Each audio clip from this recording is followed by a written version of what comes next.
ఇది ఒక జ్ఞానజ్యోతి పుట్టిన కథ. అది శంకర భగవత్పాద గారి కథ. ఒక దివ్యమైన వార అనుగ్రహ కోసం జరిగిన తీవ్రమైన తపస్య కథ. అప్పుడు కలిసిన వర్షం కురుస్తుంది. కేరళలో ఉన్న కల్లడి అనే ఒక చిన్నటి గ్రామంలో ఒక పాత ఇంటిలో చిన్న వెలుగు ఉంది. ఈ వర్షం సమయంలో భారీ ఉరుములు, మెరుపులు. ఒక అమ్మ మరియు తండ్రి కళ్ళలో ఒక కొత్త వెలుగు కోసం వెతుకుతున్నారు. ఆ తండ్రి శివగురు, ఒక వేదాంతి. ఆ తల్లి ఆర్యాంబ వరం కోసం ప్రార్థిస్తోంది. శివలింగం ముందుకి గుంజుకొని కూర్చుంది. ఆమెడ వాంఛన ఆమెని బాధ పెడుతోంది. అప్పుడు ఆమె ఇలా అంటుంది, నాథ, నా ప్రార్థన ఫలించదా? ఒక బిడ్డ కోసం ఇంతకాలం నేను ఈ తపస్య చేయాలి. ఆవిడ భర్త శివగురు ఇలా అంటాడు, ఆర్యాంబ, మనం మన కర్తవ్యం చేశాం. మన భక్తికి శివుడు తప్పక దయ చూపిస్తాడు. కానీ వారికి సాధారణ బిడ్డ కాదు కావాల్సింది. వారికి కావాల్సింది జ్ఞానంని లోకానికి అందించే ఒక దివ్యమైన వరం.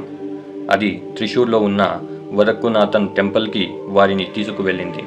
అప్పుడు శివగురు మరియు ఆర్యాంబ ఒక పెద్ద శివుని గుడి ముందు తీవ్రమైన భక్తితో కాళ్లపైన నిలబడి ఉండగా వర్షం కురుస్తుంది. శివగురు శివుడిని ఇలా వేడుకుంటాడు, మాకు పుట్టబోయే బిడ్డ ఒక కల్పధ్రువంలా ఉండాలి, లోకానికి శాంతిని ఇవ్వాలి అని. ఆర్యాంబ కన్నీరుతో ఇలా అంటుంది, ఒక శంకరునే నా గర్భంలో నుంచి పంపండి మహాదేవా. ఆర్యాంబ కళ్ళు మూసుకుని ఉంది. అక్కడ ఒక దివ్యమైన వెలుగు కనబడుతోంది. శివుడు ప్రత్యక్షమయ్యి ఇలా అడుగుతాడు, భక్తులారా, మీ కోరిక తీరుతుంది. కానీ ఒక నిర్ణయం చేయండి.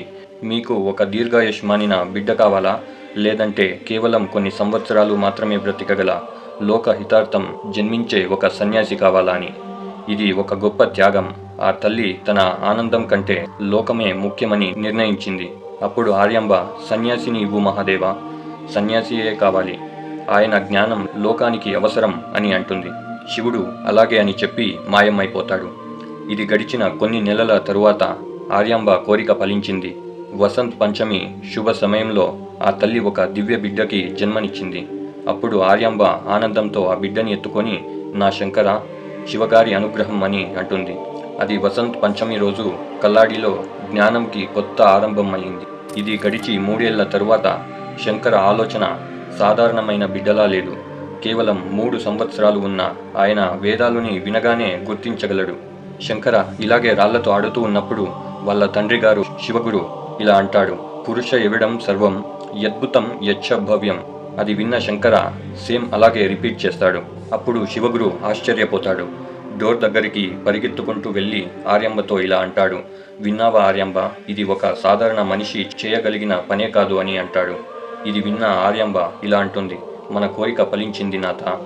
ఆయన సదాశివ అంశమే. శంకరుడికి 5 ఏళ్లు గడిచాయి. 5 సంవత్సరాల్లోనే శంకర ఉపనయన సంస్కారంని తీసుకున్నారు. గురువుల దగ్గర వేదాంతాలు నేర్చుకునే సమయంలో ఆయన గొప్ప ప్రశ్నలు అడగడం స్టార్ట్ చేస్తాడు. పాఠశాలలో శంకరుడు ఉపనయన ధరించి పెద్దవారి ముందు కూర్చున్నాడు. గురువు వేదాంతాలు పాఠం చెప్తున్నారు.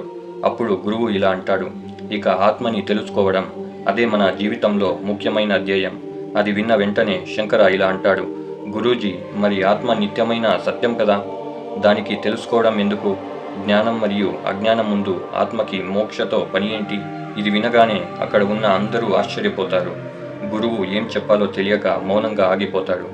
ఆ చిన్న శంకర ప్రశ్నలు గొప్ప పండితులని కూడా నిరుత్తరం చేసింది. కానీ ఈ లోక బంధంలోంచి వెళ్ళిపోవాలి అంటే ఒక పెద్ద బలిని ఇవ్వాల్సి వచ్చింది. కానీ జ్ఞానం మార్గంలో బంధాలోనే బందీలలు కొడుతున్నాయి. ఆ చిన్న బిడ్డకి తండ్రి మరణం ఈ లోకాన్ని ఒక అనిత్యమని తెలిపింది. శివగురు బలహీనంగా మంచం పైన ఉంటాడు. ఆర్యాంబ శంకరుని చూడమని సైన్ చేస్తుంది. అప్పుడు శివగురు శంకరుడి వైపు చూసి ఇలా చెప్తాడు, శంకర, బిడ్డ, అమ్మని చూడు, మంచి మాటల కంటే మంచి జ్ఞానం ముఖ్యం అంటాడు. ఈ క్షణమే నిజానికి శంకరుడిని సన్యాసి అవ్వడానికి మొదటి స్టెప్ అయింది. శివగురు శ్వాస ఆగిపోతుంది. ఆర్యాంబ ఆమెడ భర్త చేతిని వదిలేసి గట్టిగా ఏడుస్తుంది. శంకరుడు సైలెంట్గా చూస్తున్నాడు. అతని ఫేస్ పైన ఏడుపు కంటే నిర్ణయం ఎక్కువ ఉంది. తండ్రి కోసం శంకర లోకంలోనే ఫస్ట్ టైం ఒక కర్తవ్యంని నిర్వహించాడు. కానీ మరికొన్ని రోజుల్లో ఆయన మోక్షం కోసం మరో పెద్ద బాధని తీసుకోవాల్సి వచ్చింది. అది ఒక మూస మరియు ఒక సన్యాసిగా మారిన కథ. ఆ కథ గురించి తెలియాలి అంటే నెక్స్ట్ వీడియో వరకు వేచి ఉండండి. ఈ వీడియో ఇష్టమైతే ఒక లైక్ చేయండి. అలాగే జై ఆది శంకరాచార్య అని కమెంట్ చేయండి. ఛానల్కి కొత్త వాళ్ళైతే సబ్స్క్రైబ్ చేసుకొని గంట సింబల్ని నొక్కి పెట్టుకోండి.